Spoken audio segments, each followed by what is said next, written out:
Bagi sebagian orang, membayangkan tempatnya saja akan membuat bulu kuduk berdiri. Namun bagi sebagian lainnya, tempat ini justru memberikan keberkahan dan pengingat kepada Ilahi.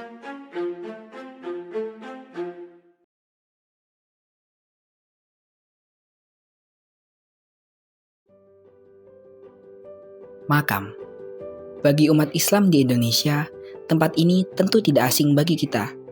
Setiap hari Kamis dan Jumat atau hari besar Islam seperti Hari Raya Idul Fitri dan yang lainnya, makam pasti diramaikan oleh para peziarah yang hadir untuk mendoakan para leluhurnya. Dan inilah yang disebut dengan nyekar. Di Indonesia sendiri, tradisi nyekar sudah ada bahkan sebelum agama Islam masuk ke Nusantara. Kepercayaan animisme dan dinamisme yang dianut oleh masyarakat kala itu tentu lekat dengan penghormatan kepada leluhur dan pemberian persembahan atau sesajen.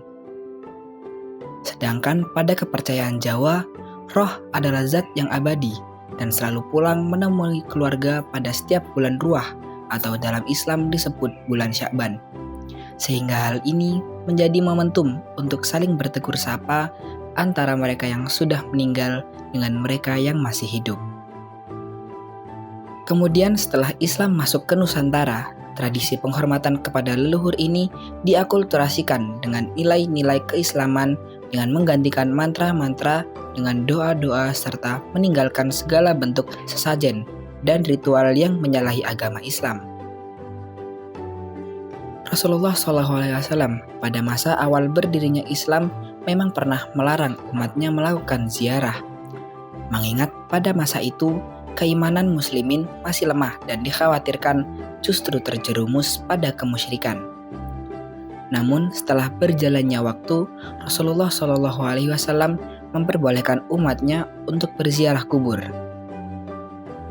Seperti dijelaskan dalam buku Sunan At-Tirmizi nomor 973 yang artinya hadis dari Buraidah, ia berkata bahwa Rasulullah bersabda, "Saya pernah melarang berziarah kubur, tapi sekarang Muhammad telah diberi izin untuk berziarah ke makam ibunya.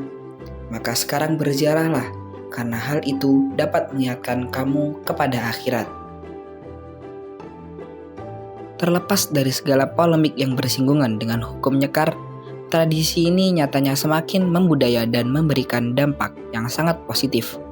Selain mengingatkan umat Islam akan pentingnya mengingat kematian dan menjaga keimanan, nyekar juga memberikan keberkahan kepada para pedagang yang mendapatkan keuntungan dari hasil penjualan, mulai dari bunga hingga oleh-oleh yang dijajakan di sekitar pemakaman para wali atau ulama yang dihormati.